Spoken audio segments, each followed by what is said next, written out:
نبی پاک صلی اللہ تعالی علیہ وسلم کے یہ دو فرامین مبارکہ ہیں۔ ایک روایت کو امام بخاری اور امام مسلم رحمہم اللہ نے نقل کیا ہے، اور دوسری روایت جو ہے اس کو صرف امام مسلم رحمہ اللہ نے نقل کیا ہے۔ ان دو روایات میں پیغمبر علیہ الصلاۃ والسلام نے ایسے فعل کی طرف اشارہ کیا کہ جس سے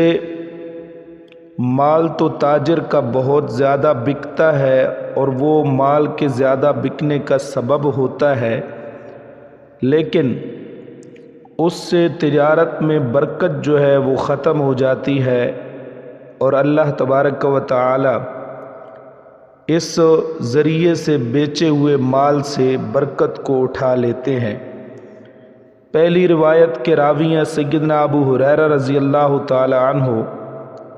وہ فرماتے ہیں سمعت رسول اللہ صلی اللہ تعالی علیہ وسلم کہ میں نے اللہ تبارک و تعالی کے پاک پیغمبر امام الانبیاء صلی اللہ تعالی علیہ وسلم سے سنا، یقول، آپ فرماتے تھے، الحلف منفقۃ للسلعۃ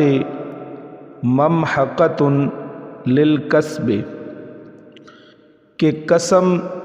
سودے کے زیادہ بکنے کا سبب ہے لیکن کمائی کی برکت مٹانے کا ذریعہ بھی ہے۔ اور دوسری روایت حضرت ابو قتادہ رضی اللہ تعالی عنہ سے، وہ فرماتے ہیں انہ سمع رسول اللہ صلی اللہ علیہ وسلم یقول، کہ انہوں نے اللہ تبارک و تعالی کے پاک پیغمبر علیہ الصلاۃ والسلام کو فرماتے ہوئے سنا کہ ایاکم وکثرۃ الحلف فی البیع، کہ خرید و فروخت میں زیادہ قسمیں اٹھانے سے اپنے آپ کو بچاؤ، فإنہ ينفق ثم یمحق، پس اس سے سودا تو زیادہ بکتا ہے لیکن اس سے برکت جو ہے وہ مٹ جاتی ہے، او کما قال النبی صلی اللہ علیہ وسلم۔